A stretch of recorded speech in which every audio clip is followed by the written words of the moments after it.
Well, hello everyone. Welcome back to Baseline Broadcasts. Probably haven't heard my voice in a while, since I've been going faceless and soundless for the past several months. Still in school, so we're gonna still do the faceless format, but I thought I might, try this whole voiceover thing out. For those who are new to the channel, my name's Caroline Anderson. I am running this channel, Baseline Broadcast. I love watching tennis, so I made a channel about it. We are in the middle of the second Grand Slam of the season, Roland Garros, and as you can see, there's some topics on the screen that we're going to discuss. The first topic is going to be how many upsets have been happening on both sides of the draw. Typically, we just cover WTA tennis here on Baseline Broadcast, but there have been upsets on both sides of the draw, both men and women, at Roland Garros. We're also going to talk about something very difficult. Baptiste going down with a pretty severe knee injury. We'll get to that in a little bit. And then also we're going to be looking ahead to week 2 of Roland Garros, which begins on Monday. So, without further ado, let's get started.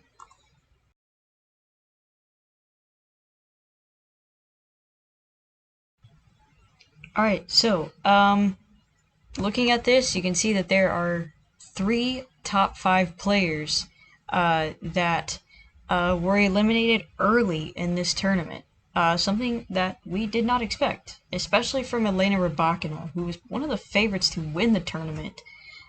She already won a slam this year, the Australian Open, and she was doing incredibly well going into the clay court season. Had some struggles. She did win a clay court tournament in Stuttgart, but she has not won a tournament since then, and she hasn't even made the final of a tournament since then. And this, I think, actually is her worst result this clay court season. So this is a little bit of a shock to Elena Rybakina fans like me. Like, hey, we thought you were going to go further in the tournament, and you got upset. But that happened in the second round, and in the first round, Jessica Pegula got eliminated.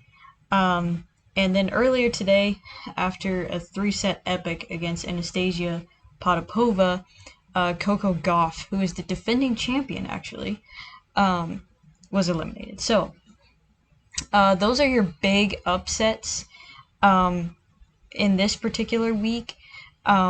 Next week is going to be quite interesting, for sure, with a lot of players shaking up the draw. But Iga, as of right now, Iga Swiatek is still in the draw. She is due to play Marta Kostyuk tomorrow. And Aryna Sabalenka booked her spot in the round of 16 earlier today against Dasha Kasatkina. She will play Naomi Osaka in the round of 16. So those are your 2 remaining top 5 players, and they're both pretty poised to win this tournament. So we'll see what happens. Obviously, as we know from this week, anything can happen, but hopefully they don't catch the upset bug, at least for just a little bit longer. Alright, now let's get on to the next topic of the day.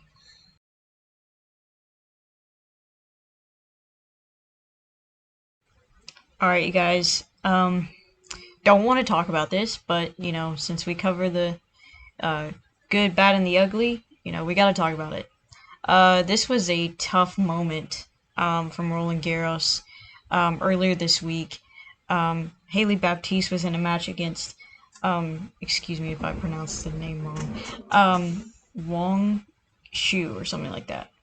Anyway, she was down 4-5 in the first set, but she was battling. She was, I can't remember who was serving at this particular moment, but she was battling, and she returned a shot and then landed on her left leg, and it was not a very good landing. It was quite an awkward one at that. And many fans online were saying that this was a lot like Mary Pierce's. If you guys have ever watched Mary Pierce's injury, it's pretty severe, and it is pretty similar to what happened to Haley here. They said that there could potentially be an ACL tear and things like that, and unfortunately they were right. ACL is torn, meniscus has issues, Haley is done for the year.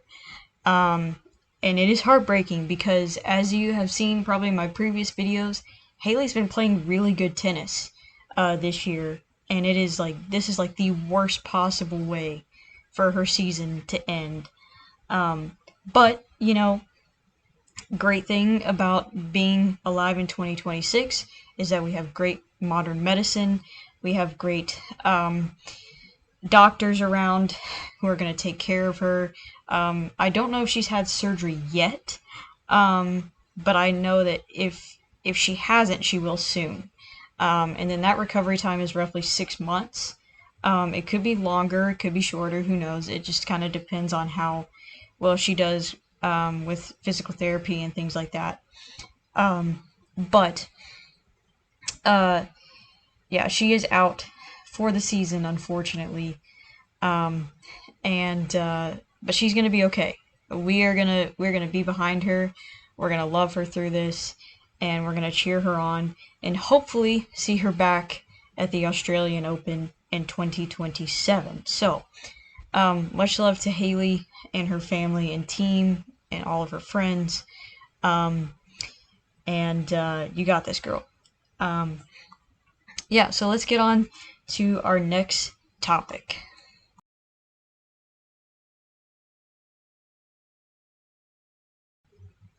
Alright, you guys, as you can see, these are the two remaining top 5 players in the draw: Aryna Sabalenka and Iga Swiatek. Like I mentioned earlier, we're not going to go too far into each of their matches and everything.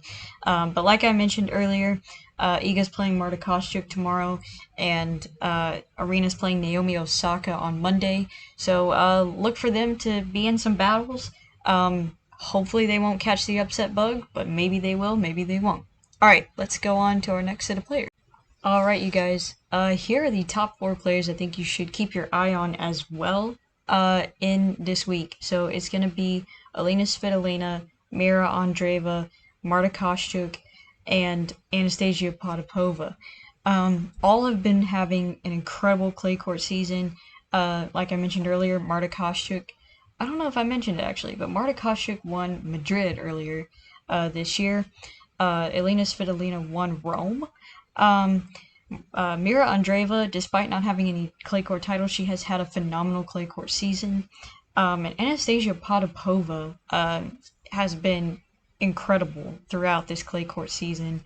She defeated Rybakina, I believe it was in Madrid, and then she just defeated Goff today, so she is having a great time as well. So keep your eye out for these 4 players as the draw gets tighter and tighter. The matches are going to get really exciting, so those are the players I think you should watch. Alright, you guys, thank you so much for watching today's video. I know that this is probably a little bit longer than the videos that I normally post, but I thought I would try it out just to see how it worked. So thank you guys for tuning in, and stay tuned for week 2. I'm going to do kind of what I did this particular video is like recap the first 3 rounds of competition. I'm going to recap the round of 16, the quarterfinals, and the semifinals, and then give you guys a final preview next week. I'm going to shoot for next Friday on that video before the final on Saturday. So just keep watching and enjoying, and we'll see you in the next video. Bye, guys.